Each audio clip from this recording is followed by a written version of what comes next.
Hello student, हमने periodic table में अब तक पीरियोडिक टेबल के इंट्रोडक्शन और कुछ साइंटिस्ट के बारे में डिस्कस किया था।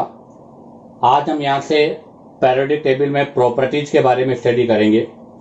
तो आज का हमारा जो पॉइंट है वो है characteristics of group and period. Period और ग्रुप के क्या क्या कैरेक्टर्स हैं। तो उसमें सबसे पहले हम बात करें, हमें पता है कि एक ग्रुप और एक पीरियड जो होता है उसके अंदर जो फिजिकल प्रॉपर्टी और जो केमिकल प्रॉपर्टी है उसमें वेरिएशन होता है। तो सबसे पहले हम पॉइंट ये लिखेंगे कि एक ग्रुप में आप अप टू डाउन जाइएगा और पीरियड में लेफ्ट टू राइट जाइएगा। ऐसी कंडीशन पर उनकी जो फिजिकल और केमिकल प्रॉपर्टी है उनमें हमेशा वेरिएशन आता है और वो वेरिएशन रेगुलर होता है। तो सबसे पहला जो हमारा पॉइंट होगा वो होगा the physical and chemical properties of element so regular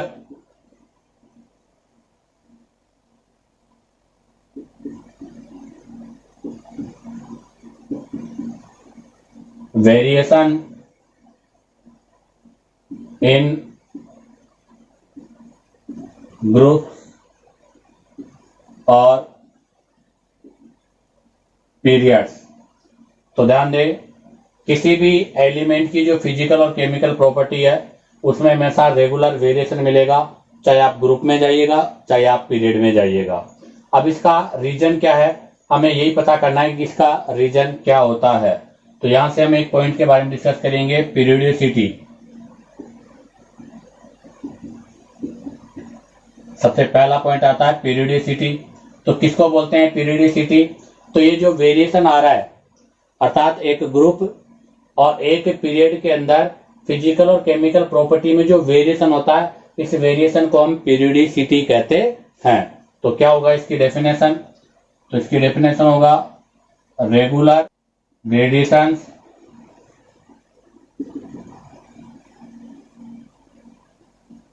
in physical and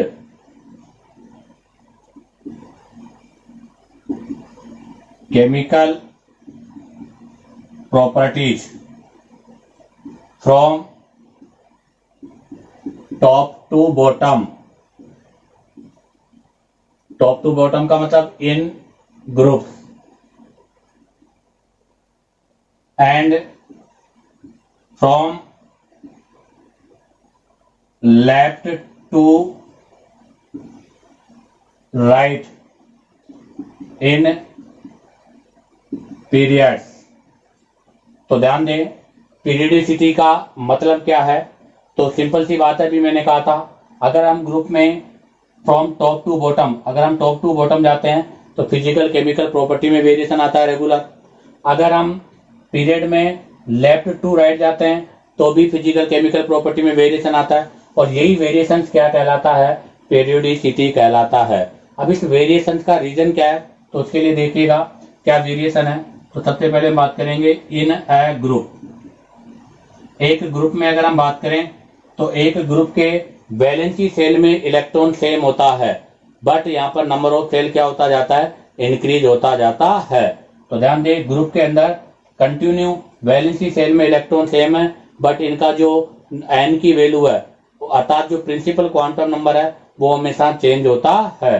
तो इन ग्रुप की अगर बात करें तो number of electron in ultimate orbit remain same but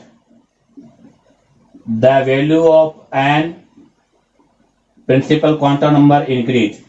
तो ध्यान दें, अभी हमने कहा था कि ग्रुप में वैलेंसी सेल में इलेक्ट्रॉन तो सेम होता है but principal quantum number continue increase होता है। अब बात करते हैं इन a period.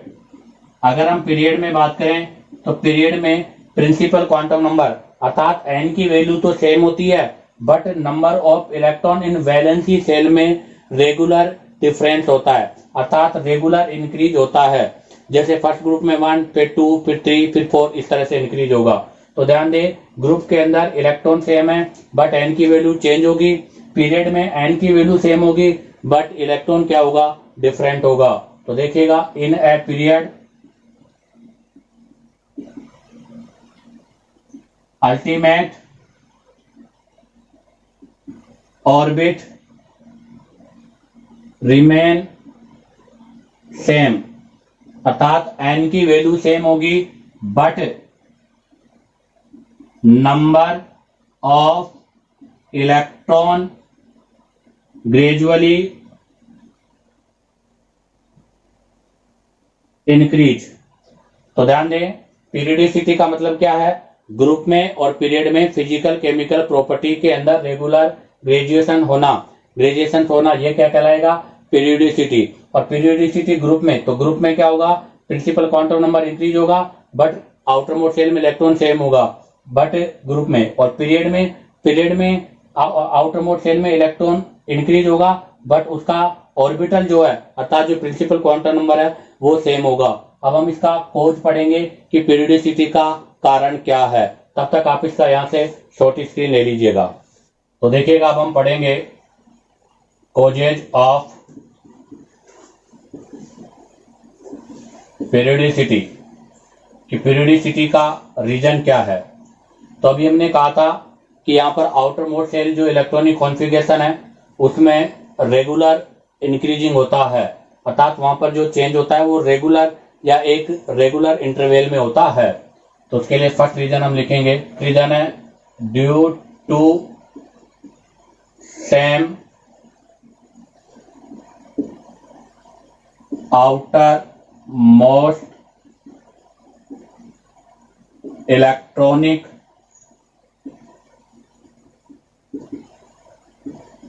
configuration coming at regular intervals। तो ध्यान दें, हमें पता है कि एक रेगुलर इंटरवल के बाद में किसी भी जो एलिमेंट है उसका आउटर मोस्ट शेल का जो इलेक्ट्रॉनिक कॉन्फ़िगरेशन है वो हमेशा सेम आता है। और दूसरा, हमें पता है कि पीरियड्स के बीच में 2, 8, 8, 18, 18, 32 इसका डिफरेंस होता है। तो इन्हीं वजह से पीरियडिसिटी होने का रीजन है। तो पीरियडिसिटी का जो मेन रीजन है, अगर आपसे पूछा जाए कि पीरियडिसिटी का मेन कारण क्या है, तो उसका रीजन मेन यह है कि एक रेगुलर इंटरवल के बाद में जो एलिमेंट्स होते हैं उनके अंदर outermost shell electronic configuration same होता है।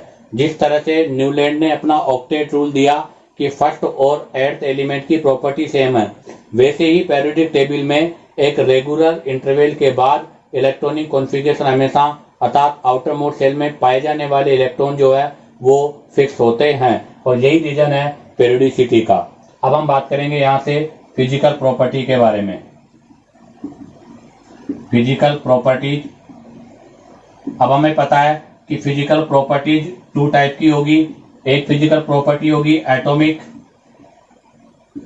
प्रॉपर्टी और एक होगी मॉलिक्यूल प्रॉपर्टी, अर्थात एक वो प्रॉपर्टी जो एटम के द्वारा रिप्रेजेंट होगी और एक वो प्रॉपर्टी जो मॉलिक्यूल के द्वारा रिप्रेजेंट होगी। तो मॉलिक्यूल के जो द्वारा रिप्रेजेंट होगी उसमें तो आपका आता है डेंसिटी, मेल्टिंग पॉइंट और बॉइलिंग पॉइंट। बट आपकी जो एटॉमिक प्रॉपर्टीज है जिनके बारे में हम स्टडी भी करेंगे, क्योंकि हम पेरियोडिक टेबल में केवल एटॉमिक प्रॉपर्टीज के बारे में स्टडी करते हैं। तो इसके अंदर आपका फर्स्ट है वैलेंसी,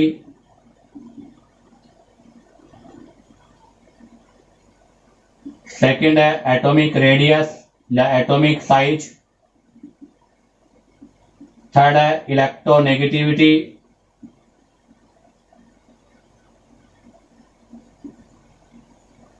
फोर्थ है आयनाइजेशन एनर्जी,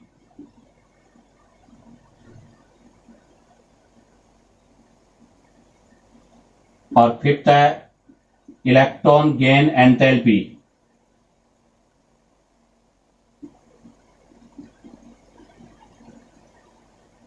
तो ये 5 प्रॉपर्टीज है जो कि एटॉमिक प्रॉपर्टी है, और density, melting point, boiling point आपकी मोलिकुलर प्रॉपर्टीज है। तो पेरियोडिक टेबल में हम केवल एटॉमिक प्रॉपर्टी के बारे में स्टडी करते हैं। तो यहाँ पर हम जो स्टडी करेंगे वो ये 5 पॉइंट होंगे: valency, atomic size, electronegativity, ionisation energy और इलेक्ट्रॉन गेन एंथैल्पी। अब आप इसका यहाँ से शॉर्ट स्क्रीन ले लीजिएगा। अब हम यहाँ से नेक्स्ट प्रॉपर्टीज या नेक्स्ट पॉइंट्स के बारे में स्टडी करेंगे। तो देखिएगा, अब हम यहाँ से 2 स्पेशल टर्म्स के बारे में स्टडी करेंगे।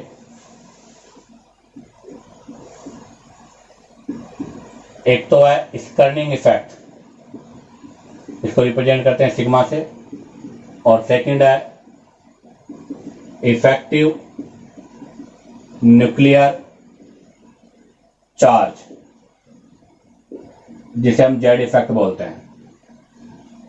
हमें पता है ये न्यूक्लियस है और ये आपके ऑर्बिट हैं, और सबसे आउटर मोड सेल वाले को बोलते हैं वैलेंसी सेल, और इस इलेक्ट्रॉन को बोलते हैं वैलेंसी इलेक्ट्रॉन। इस इलेक्ट्रॉन पर एक तो होता है फोर्स ऑफ अट्रैक्शन न्यूक्लियस की वजह से, और एक होता है force of repulsion inner electron की वजह से। तो सबसे पहले हम यही पॉइंट डिस्कस करेंगे। क्या पॉइंट है कि वैलेंसी सेल इलेक्ट्रॉन सफर, आपका वैलेंसी सेल इलेक्ट्रॉन, तो ये जो इलेक्ट्रॉन है इस इलेक्ट्रॉन को बोला जाता है वैलेंसी सेल इलेक्ट्रॉन, और सबसे आउटर जो सेल है ये सेल आपका कहलाता है वैलेंसी सेल। तो ये वैलेंसी सेल इलेक्ट्रॉन पर 2 टाइप का फोर्स होता है। तो वैलेंसी सेल इलेक्ट्रॉन सफर, एक तो होगा फोर्स ऑफ अट्रैक्शन, एक तो इसके ऊपर होगा फोर्स ऑफ अट्रैक्शन, और यहां पर जो फोर्स ऑफ अट्रैक्शन होगा वो होगा न्यूक्लियस की वजह से, ड्यू टू न्यूक्लियस। और सेकंड होता है इसके ऊपर फोर्स ऑफ रिपल्सन, और फोर्स ऑफ रिपल्सन होता है ड्यू टू इनर इलेक्ट्रॉन। तो ध्यान दे, वैलेंसी सेल जो इलेक्ट्रॉन है इस पर 2 टाइप का फोर्स होता है। एक फोर्स इसको अट्रैक्ट करता है, एक फोर्स इसको रिपल्स करता है, और इन्हीं दोनों फोर्स से रिलेटेड है आपकी ये डेफिनेशन। अब हम यहां से पहले पढ़ेंगे स्कर्निंग इफेक्ट। तो फर्स्ट हम पढ़ने जा रहे हैं स्कर्निंग इफेक्ट।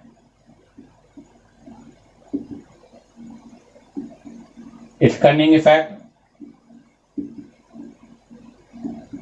इसको हम सेल्डिंग इफेक्ट भी बोलते हैं। तो इसके नेम से क्लियर है, स्क्रीन करना या सेल्ड करना, अर्थात किसी चीज को स्टॉप करना, रोकना, यही चीज क्या कहलाती है? स्कर्निंग इफेक्ट कहलाता है। तो अब आप देखिएगा, ये जो आपके वैलेंसी सेल इलेक्ट्रॉन है इस पर ये न्यूक्लियस क्या करता है? अट्रैक्शन फोर्स लगाता है, और इस अट्रैक्शन फोर्स को रोकना या इसको डिक्रीज करना क्या कहलाता है? स्कर्निंग इफेक्ट। तो सिंपल भाषा में अगर मैं कहूं तो आपके जो संयोजी कोष अर्थात आपका जो वैलेंसी इलेक्ट्रॉन है, इस वैलेंसी इलेक्ट्रॉन को न्यूक्लियस के द्वारा अट्रैक्ट किया जाता है, उसको रोकने की जो टेंडेंसी है वही आपका स्कर्निंग या सेल्डिंग इफेक्ट कहलाता है। तो देखिएगा इसकी डेफिनेशन क्या होगी, the decreasing in force of attraction on valency shell electron due to inner shell electron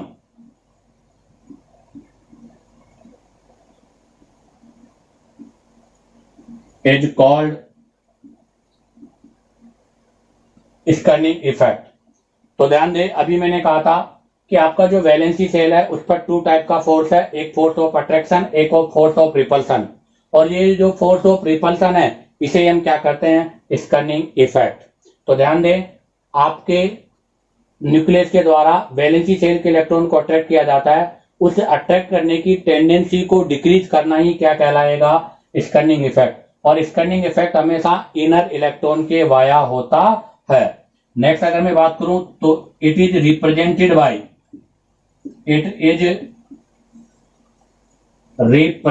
by sigma, इसको सिग्मा के साइन के द्वारा रिप्रेजेंट किया जाता है।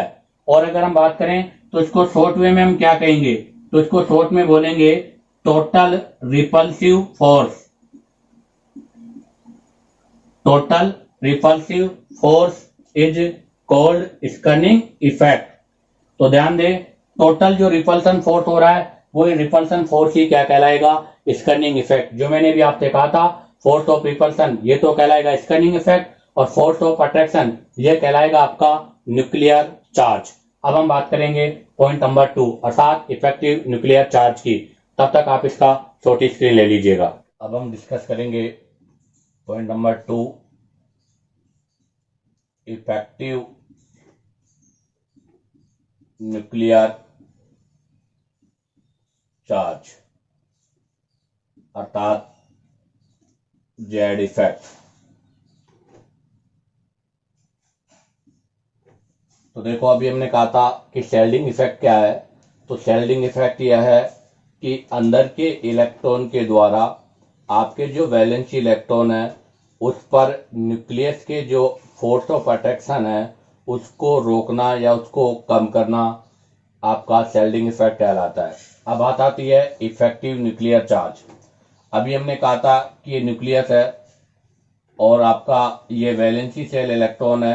इस वैलेंसी सेल इलेक्ट्रॉन पर न्यूक्लियस के द्वारा अट्रैक्शन फोर्स लगता है, और जब इनर इलेक्ट्रॉन के द्वारा इस पर रिपल्सन होता है तो इसके अट्रैक्शन फोर्स में कमी होगी, और ये अट्रैक्शन फोर्स में जो कमी है इसे हम इफेक्टिव न्यूक्लियर चार्ज कहते हैं। कहने का मतलब है, अगर मैं सिंपल भाषा में बोलूं कि मान लीजिएगा ये आपका जो वैलेंस इलेक्ट्रॉन है इस पर ये न्यूक्लियस अभी 80% अट्रैक्शन फोर्स कर रहा है, लेकिन जैसे इसके इनर ऑर्बिटल्स में यहाँ पर जैसे ही इलेक्ट्रॉन भरे जाएंगे ये फोर्स है वो फोर्स कम होकर कितना रह जाएगा, 60% रह जाएगा। तो पहले कितना था 80 और अब कितना रह गया 60, और इनके बीच में कितने की कमी हो गई 20% की। तो ये जो 20% की कमी हुई है ये तो कहलाएगा स्कर्निंग इफेक्ट। 80 जो था वो कहलाएगा न्यूक्लियर इफेक्ट, और अब जो 60 आ रहा है वो आपका क्या कहलाएगा, इफेक्टिव न्यूक्लियर चार्ज। तो इसकी डेफिनेशन क्या होगी वो देखिएगा। तो इसकी डेफिनेशन होगी due to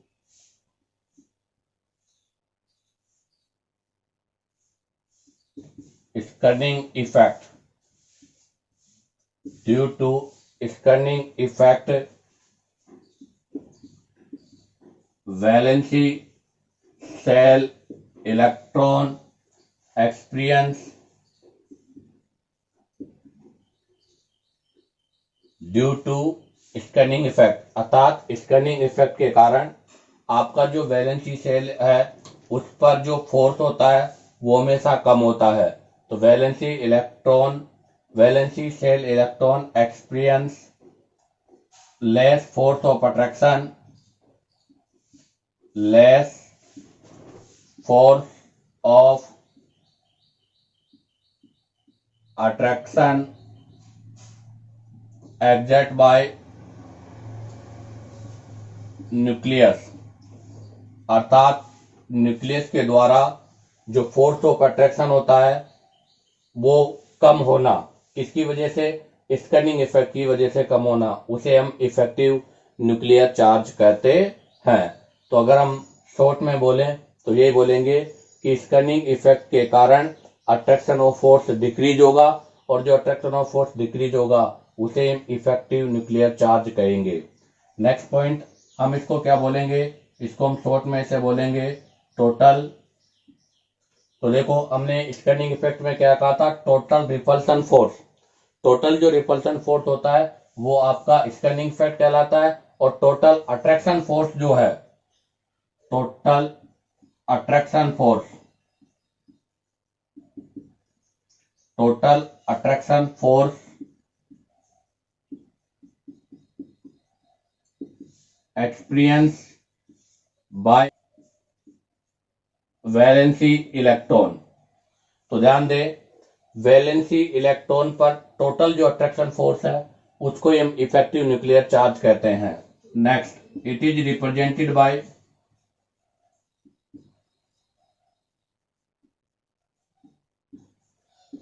Z E F. इसे ZEF के द्वारा रिप्रेजेंटेड किया जाता है। अब अगर इसको हम फॉर्मूले वाइज लिखें तो क्या लिखेंगे, तो देखिएगा, फर्स्ट इफेक्टिव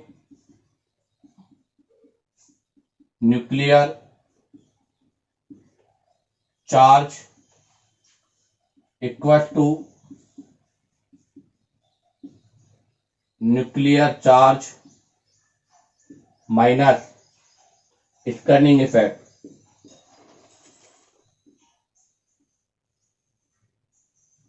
अर्थात Z effect equal to Z minus sigma, ये आपका होता है इफेक्टिव न्यूक्लियर चार्ज।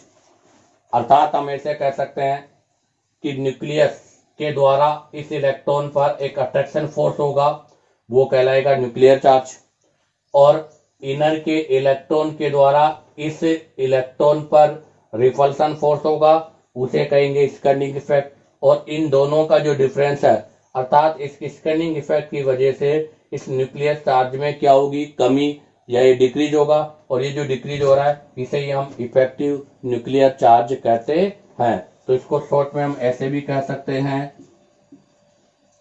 कि रिड्यूस न्यूक्लियर चार्ज, आपका जो न्यूक्लियर चार्ज है उसमें जो कमी हो रही है या जो डिक्रीज हो रहा है, उस डिक्रीज न्यूक्लियर चार्ज को ही हम इफेक्टिव न्यूक्लियर चार्ज कहते हैं। अब आप इसका यहाँ से शॉर्ट स्क्रीन ले लीजिएगा, हम इसको आगे डायग्राम से एक्सप्लेन करते हैं। तो देखिएगा, इसको हम डायग्राम से एक्सप्लेन करते हैं। ये न्यूक्लियस है और ये मैंने सेल बनाए हैं, इसको बोलेंगे nth सेल, n-1 और n-2। इसको हम वैलेंसी सेल बोलते हैं। और ये इलेक्ट्रॉन लिया है मैंने, ये आपका टेस्ट इलेक्ट्रॉन है, अर्थात वैलेंसी इलेक्ट्रॉन है ये। अब आप देखिएगा, ये आपका न्यूक्लियस है, न्यूक्लियस इसको अपनी ओर अट्रैक्ट करेगा और इसको बोलते हैं force of attraction, force of attraction. और ये फोर्स ऑफ जो अट्रैक्शन है यही आपका क्या कहलाएगा, न्यूक्लियर चार्ज, अर्थात जेड। और आप देखिएगा इनर जो है इसके अंदर यहाँ पर इलेक्ट्रॉन है, यहां भी इलेक्ट्रॉन होगा, यहां भी इलेक्ट्रॉन है, यहां भी इलेक्ट्रॉन है। अब हमें पता है कि एक इलेक्ट्रॉन इलेक्ट्रॉन के बीच में रिपल्सन है, इसको बोला जाता है इलेक्ट्रॉनिक रिपल्सन, इलेक्ट्रॉनिक रिपल्सन, जिसको बोलेंगे सिग्मा। अगर अब मैं यहां से इफेक्टिव न्यूक्लियर चार्ज अर्थात जेड इफेक्ट निकालना चाहता हूं, तो Z effect equal to force of attraction कितना था टोटल, जेड। बट जैसे ही अंदर इलेक्ट्रॉन आएंगे, अंदर इलेक्ट्रॉन के आते ही आपको पता है ये जो न्यूक्लियस है उसका इफेक्ट इस पर पूरा नहीं होगा, अर्थात अंदर के इलेक्ट्रॉन के द्वारा इसे रोक दिया जाएगा, अर्थात जेड माइनस सिग्मा। और यही चीज क्या कहलाएगी, इफेक्टिव न्यूक्लियर चार्ज। तो इसको हम क्या बोलेंगे, रिड्यूसिव। तो इसको हम क्या बोलेंगे, तो इसको हम बोल सकते हैं रिड्यूस न्यूक्लियर चार्ज, अर्थात आपका जो न्यूक्लियर चार्ज था उसमें जो कमी हो रही है या वो जो डिक्रीज हो रहा है, उस डिक्रीज को हम क्या बोलते हैं, इफेक्टिव न्यूक्लियर चार्ज कहते हैं। अब हम यहां से इसकी पेरियोडिसिटी के बारे में डिस्कस करेंगे। पेरियोडिक, तो पेरियोडिक वेरिएशंस की अगर हम बात करें तो ग्रुप में टॉप टू बॉटम, अगर हम ग्रुप की बात करें और ग्रुप में अगर टॉप टू बॉटम जाते हैं तो यहां पर आपका स्कैनिंग इफेक्ट क्या होता है, इंक्रीज होता है। और अगर हम बात करें पीरियड्स की, तो पीरियड्स में फ्रॉम लेफ्ट टू राइट, अगर हम लेफ्ट टू राइट जाते हैं तो ऐसी कंडीशन पर आपका जेड इफेक्ट इंक्रीज होता है। तो ध्यान रखना, लेफ्ट टू राइट जाने पर जेड इफेक्ट इंक्रीज होगा, और टॉप टू बॉटम अर्थात ग्रुप में टॉप टू बॉटम जाएंगे तो आपका स्कैनिंग इफेक्ट बढ़ेगा। क्यों, क्योंकि डाउन जाने पर आपके number of principal quantum number बढ़ेगा, अर्थात साइज बढ़ेगा, साइज बढ़ेगा तो इनर इलेक्ट्रॉन बढ़ेंगे, और जैसे जैसे इनर इलेक्ट्रॉन की संख्या बढ़ेगी, आपको पता है सिग्मा की वैल्यू भी बढ़ेगी। तो ध्यान रखना, पीरियड के अंदर इलेक्ट्रॉन जो है वो कंटिन्यू एक एक बढ़ता है, इस वजह से यहाँ पर जेड इफेक्ट बढ़ेगा। जबकि ग्रुप में हमेशा सेल बढ़ता है, और सेल बढ़ने से अंदर अर्थात इनर सेल में इलेक्ट्रॉन की संख्या ज्यादा बढ़ने से वहां पर स्कैनिंग इफेक्ट बढ़ेगा। इसी के साथ ये स्कैनिंग इफेक्ट और इफेक्टिव न्यूक्लियर चार्ज का पॉइंट कंप्लीट होता है। आप इसका शॉर्ट स्क्रीन ले लीजिएगा। नेक्स्ट वीडियो में हम नेक्स्ट प्रॉपर्टी के बारे में डिस्कस करेंगे।